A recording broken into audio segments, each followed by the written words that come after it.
శ్రీ గురు గణేశ మేధా దక్షిణామూర్తి సహిత శ్రీ బాలా త్రిపురసుందరై నమః. అభిషేకం కార్యక్రమానికి స్వాగతం.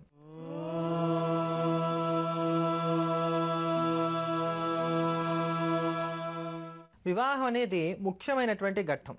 అంతేగాక షోడశ సంస్కారాల్లో అత్యంత ప్రధానమైనటువంటిది. పితృరుణాన్ని తీర్చుకోవడానికి కావాల్సినటువంటి సంతానాన్ని కలిగించేటువంటిది.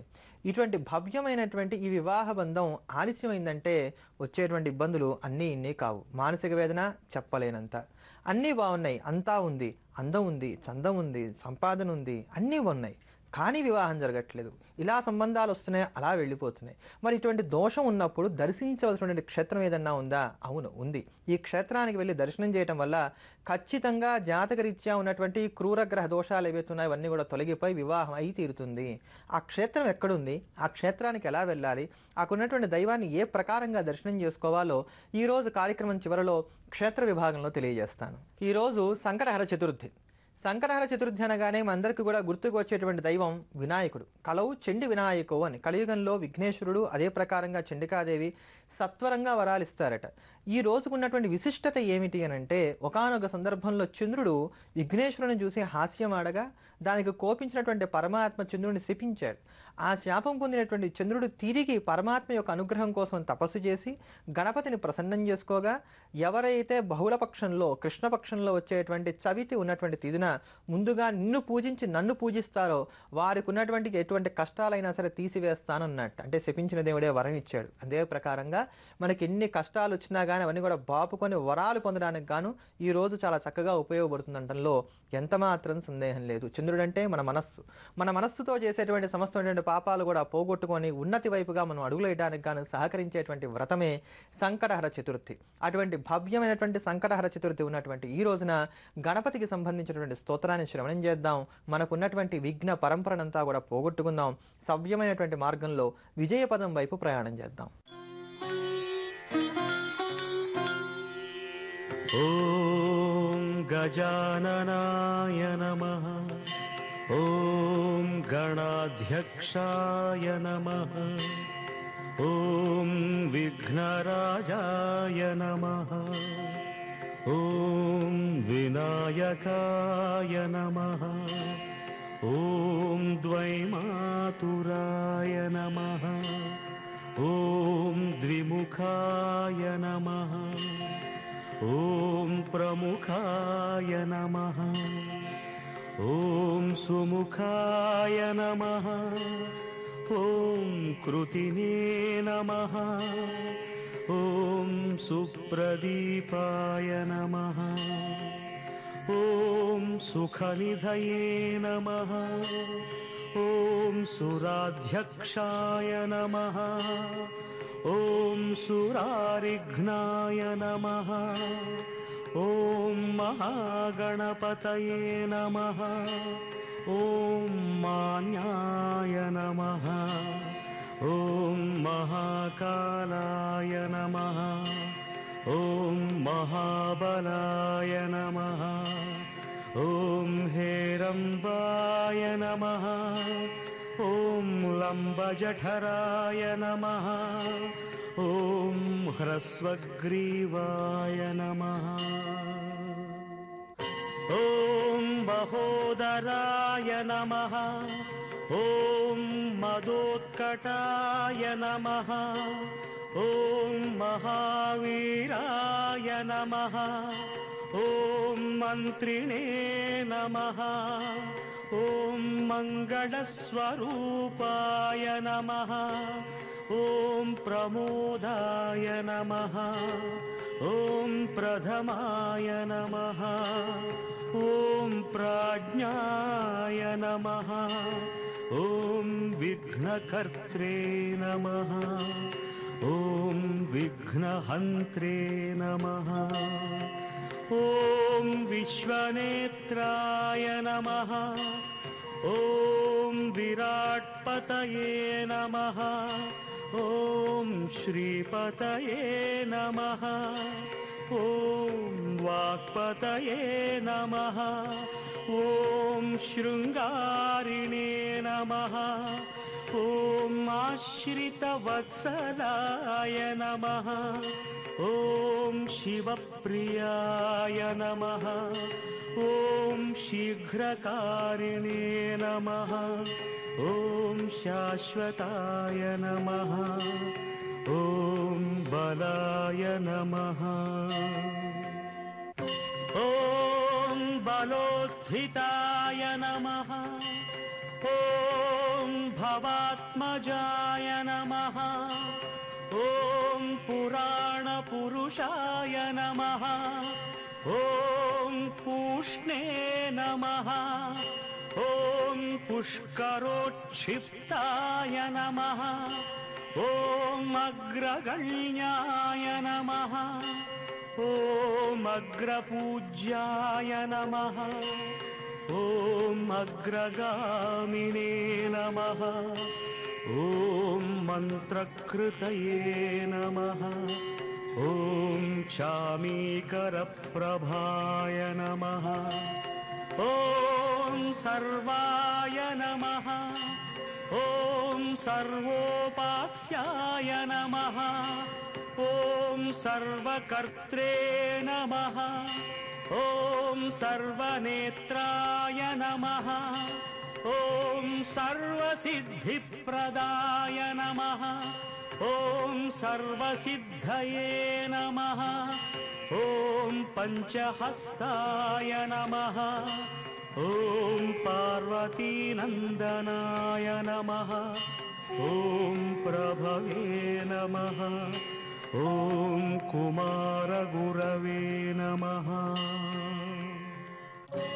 ॐ अक्षोभ्याय नमः ॐ कुञ्जरासुरभञ्जनाय नमः ॐ प्रमोदात्तनयनाय नमः ॐ मोदकप्रियाय नमः ॐ कान्तिमते नमः ॐ धृतिमते नमः ॐ कामिने नमः ॐ कपित्थप्रियाय नमः ॐ ब्रह्मचारिणे नमः ॐ ब्रह्मरूपिणे नमः।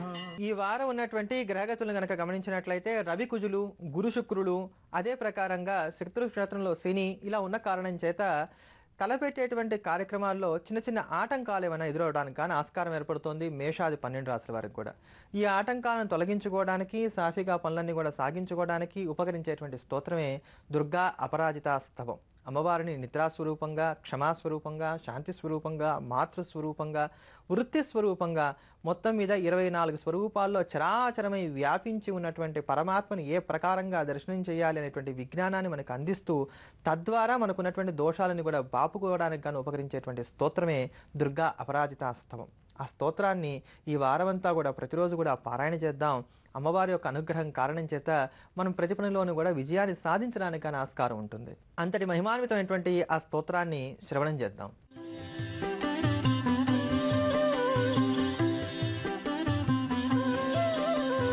నమో దేవ్యై మహాదేవ్యై శివాయై సతతం నమః. నమః ప్రకృత్యై భద్రాయై నియతా ప్రణతా స్మతాం. రౌద్రాయై తే నమో నిత్యే గౌర్యై ధాత్రై నమో నమః. జ్యోత్స్నాయై చంద్రరూపిణ్యై సుఖాయై సతతం నమః.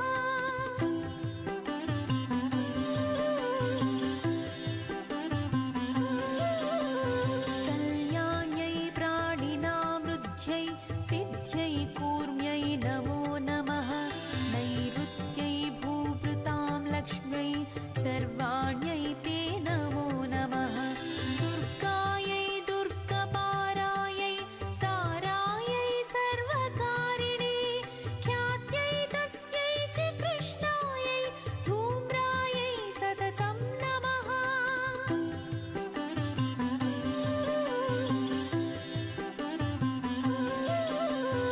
అతిసౌమ్య అతిరౌద్రాయై నమస్తస్యై నమో నమః. నమో జగత్ ప్రతిష్ఠాయై దేవ్యై కృత్యై నమో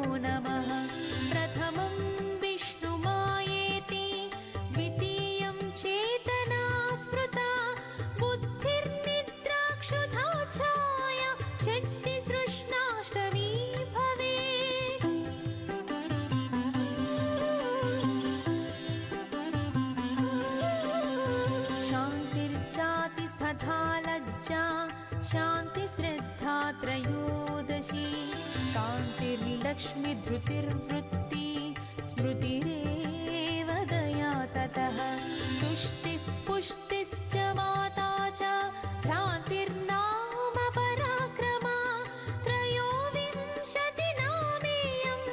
ब्रह्मणा पूजिता स्तुतिः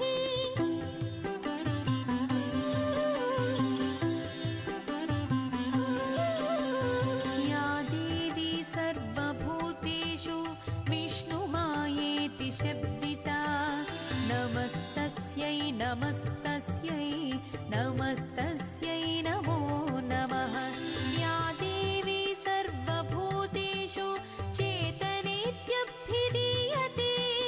नमस्तस्यै नमस्तस्यै नमस्तस्यै नमो नमः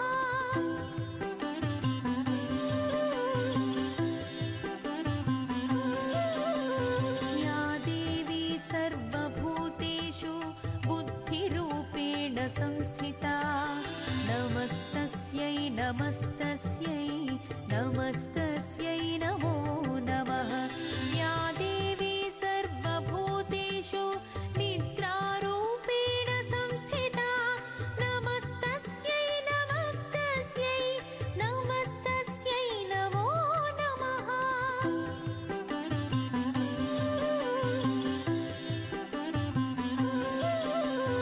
या देवी सर्वभूतेषु क्षुधारूपेण संस्थिता नमस्तस्यै नमस्तस्यै नमस्तस्यै नमो नमः या देवी सर्वभूतेषु छायारूपेण संस्थिता नमस्तस्यै नमस्तस्यै नमस्तस्यै नमो नमः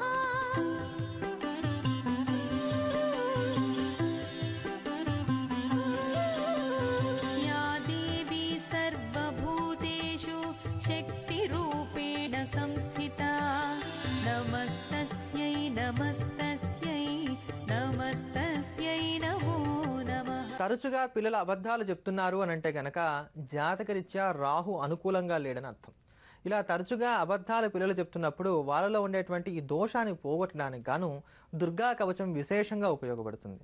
చేత్తో విభూతి తీసుకొని నిత్యం కూడా ఈ దుర్గా కవచాన్ని పారాయణ చేసి పిల్లలకు రక్షగా పెడుతూ వచ్చినట్లయితే గనక ఈ తరచూ అబద్ధాలు చెప్పేటువంటి అలవాటు తొలగడానికి గాను ఆస్కారం ఏర్పడుతుంది. అయితే ప్రతిరోజు చొప్పున కనీసం 6 మాసాలైనా సరే ఈ స్తోత్రాన్ని ఈ కవచాన్ని నిత్యం పారాయణ చేయవలసి ఉంటుంది. అంతేకాకుండా బయటికి వెళ్తున్నారు, ఎలా ఉంటుందో తెలియదు, ఆటపాటల్లో ఏమైనా దెబ్బలు తగులుతాయేమో, ఇటువంటి సందర్భాల్లో కూడా ఈ కవచం చాలా అద్భుతంగా రక్షిస్తుంది. దృష్టి దోషాలు తీసివేయడంలో దుర్గా కవచానికి ఉన్నంత ఖ్యాతి మరే ఇతర కవచాలకి కూడా లేదని చెప్పుకోవచ్చు. అంతటి అద్భుతమైనటువంటి ఆ దుర్గా కవచాన్ని శ్రవణం చేద్దాం. అమ్మవారి యొక్క చల్లని వెలుగు నీడలలో నివసిద్దాం. శృణుదేవి ప్రవక్ష్యామి కవచం సర్వసిద్ధిదం పఠిత్వా పాఠయిత్వా చ నరో ముచ్యేత సంకట శృణుదేవి ప్రవక్ష్యామి కవచం సర్వసిద్ధిదం పఠిత్వా పాఠయిత్వా చ నరో ముచ్యేత సంకట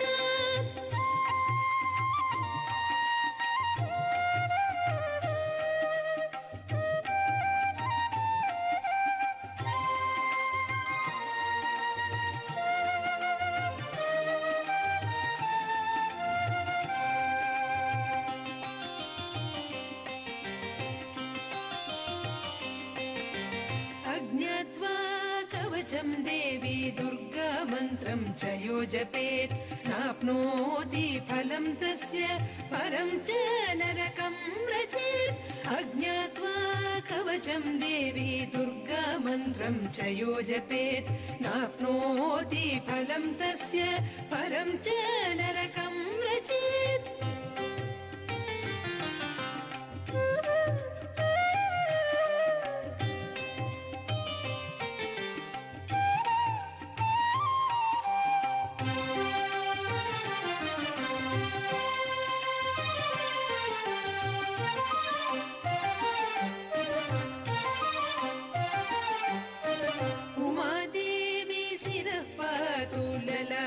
शूलधारिणी चक्षुषी खेचरी पातु कर्णौ चत्वरवासिनी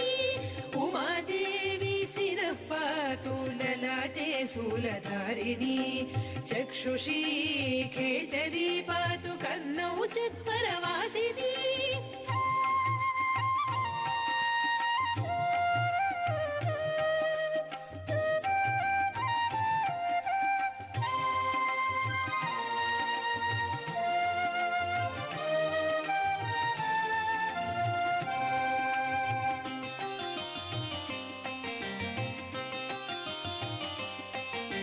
सुगन्धानासिके पातु वदनं सत्त्वधारिणी जिह्वां च चण्डिका देवी ग्रीवां सौभद्रिका तथा सुगन्धानासिके पातु वदनं सत्त्वधारिणी जिह्वां च चण्डिका देवी ग्रीवां सौभद्रिका तथा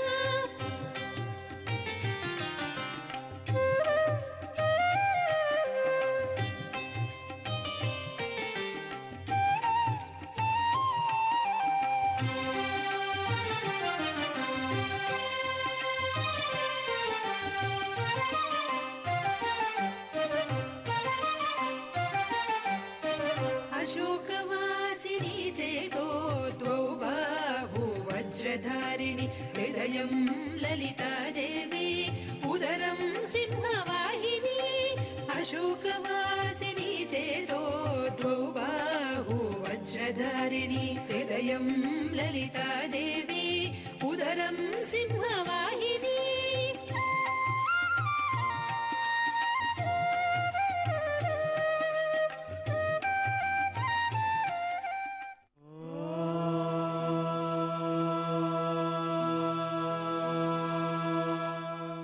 వివాహం అనేటువంటిది ఒక ప్రధానమైనటువంటి ఘట్టం. షోడశ సంస్కారాల్లో అత్యంత ముఖ్యమైనటువంటిది. అంతేగాక పితృరుణాన్ని తీర్చుకోవడానికి కావాల్సినటువంటి సంతానాన్ని పొందడానికి గాను ఉపకరించేటువంటి శ్రేష్టమైనటువంటి మార్గం. ఇటువంటి భవ్యమైనటువంటి ఈ వివాహం జరిగితే కానీ ఒక వ్రతం చేయాలన్నా, ఒక యజ్ఞం చేయాలన్నా, ఒక దానం చేయాలన్నా కూడా అర్హత ఏర్పడదు అని చెప్పని మనకి సనాతన ధర్మం తెలియజేస్తూ ఉన్నది. అంతటి భవ్యమైనటువంటి ఈ వివాహ క్రియ జరగాలి అని అంటే అందం ఉంది, చందం ఉంది, చక్కటి సంబంధాలు వస్తున్నాయి, కానీ నిలబడట్లేదు. ఏ కారణం చేత సంబంధాలు వెళ్ళిపోతున్నాయో తెలియట్లేదు. ఇలా అనుకునేటువంటి సందర్భాల్లో దర్శించవలసినటువంటి క్షేత్రమే తిరువిడవిందై. ఈ తిరువిడవిందై అనేటువంటి క్షేత్రం మహాబలిపురానికి కేవలం 10 కిలోమీటర్ల దూరంలోనే ఉంది. సముద్ర తీరంలో ఉన్నటువంటి ఈ భవ్యమైనటువంటి క్షేత్రంలో పూజింపబడేటువంటి దైవం వరాహస్వామి వారు. ఇక్కడ ఉన్నటువంటి వరాహస్వామి వారికి నిత్య పెళ్లి కొడుకునేటువంటి వ్యవహారం కూడా ఉంది. కారణం, గాలవ మహర్షి తపస్సు చేసి స్వామివారిని ప్రసన్నం చేసుకొని ఆయనకున్నటువంటి 366 కన్యల్ని కూడా స్వామివారికి ఇచ్చి ఇక్కడ వివాహం చేశారట. రోజుకి ఒక కన్యను చప్పున ఇక్కడ స్వామివారి వివాహం చేసుకొని తుదకు వాళ్ళందరినీ కూడా ఒక్కటిగా మార్చి ఒకే దేవేరిగా ఆయన అంకపీఠం మీద కూర్చోబెట్టుకున్నారట ఎడమ తొడమ వైపున. ఎడమ తొడమ వైపున మహాలక్ష్మి భాసిస్తూ ఉంటుంది కనుకే ఈ క్షేత్రానికి ఈ యొక్క అరవ భాషను అనుసరించి, ద్రవిడ భాషను అనుసరించి, తమిళ భాషను అనుసరించి తిరువిడవిందై అనేటువంటి పేరు వచ్చింది అని చెప్తారు. ఇక్కడ స్వామివారు రోజుకు ఒక కన్యామణిని వివాహం చేసుకున్నారంటానికి గుర్తుగా స్వామివారి బుగ్గన ఎప్పుడు కూడా కళ్యాణానికి సంబంధించినటువంటి కాటుక చుక్కను పెట్టి ఉంచుతూ ఉంటారు. ఈ రోజుకి కూడా ఆయన నిత్య పెళ్లి కొడుకు అలంకారంలోనే మనకి ఎప్పుడు కూడా నిత్యము కూడా దర్శనమిస్తూ ఉంటారు. ఈ భవ్యమైనటువంటి దివ్యమంగళ విగ్రహాన్ని అక్కడికి వెళ్ళి దర్శనం చేసుకున్నంత మాత్రం చేత జాతకంలో సప్తమ స్థానానికి ఇబ్బంది కలిగిస్తున్నటువంటి, అంటే కలత్రానికి, వివాహానికి అడ్డం వస్తున్నటువంటి క్రూరమైనటువంటి గ్రహదోషాలు ఏవైతే ఉన్నాయో అవన్నీ కూడా తొలగిపోయి సత్వరమే అనుకూలమైనటువంటి జీవిత భాగస్వామి లభిస్తాడంటంలో ఎంతమాత్రం సందేహం లేదు. మహాబలిపురానికి కేవలం 10 కిలోమీటర్ల దూరంలోనే ఉండి ఆళ్వార్ల యొక్క సంకీర్తనలను అందుకొని మనల్ని అందరినీ కూడా వివాహం వైపు నడిపిస్తూ మనకున్నటువంటి దోషాలను కూడా తొలగిస్తున్నటువంటి సాక్షాత్తు కళ్యాణ వరాహమూర్తి అయినటువంటి స్వామివారిని దర్శనం చేసుకుందాం. మనకి వివాహానికి ఆటంకాలుగా ఏవైతే వస్తున్నాయో వాటన్ని కూడా తొలగించుకుందాం. మంచి అనుకూలమైనటువంటి జీవిత భాగస్వామిని పొందుదాం. అంతేగాక రేపటి నుంచి మనకి జీ తెలుగులో బతుకు చట్కా బండి కార్యక్రమం ప్రసారం కాబోతోంది. ఈ బ్రతుకు చట్కా బండి కార్యక్రమాన్ని ప్రముఖ దర్శకురాలు అలానే నటి అయినటువంటి జీవిత గారు నిర్వహిస్తున్నారు. ఇరువురి మధ్య తగాదాలు వచ్చినప్పుడు మూడో వ్యక్తి ప్రమేయంతో ఆ ఇరువురి మధ్యలో వచ్చిన తగాదాలు సమసిపోతాయి అనుకుంటే అటువంటి వారికి ఉపకరించేటువంటి భవ్యమైనటువంటి కార్యక్రమమే ఈ బతుకు చట్కా వంటి కార్యక్రమం. రేపటి నుండి ప్రతి సోమవారం నుండి శుక్రవారం వరకు కూడా మధ్యాహ్నం 12 గంటల దగ్గర నుంచి 1 గంట వరకు కూడా ఈ కార్యక్రమం ప్రసారం అవుతోంది. దీన్ని ప్రేక్షకులు ఆదరిస్తారనే భావిస్తున్నాం. ఇటువంటి క్రియా విశేషాలతోటి స్తోత్ర వైభవాలతోటి రేపటి అభిషేకం కార్యక్రమంలో మళ్ళీ కలుద్దాం. స్వస్తి. జ్యోతిర్వైద్య నిపుణులు తేజస్వి శర్మను సంప్రదించాల్సిన ఫోన్ నంబర్ 9391166344. Email tejasvi.astro@gmail.com.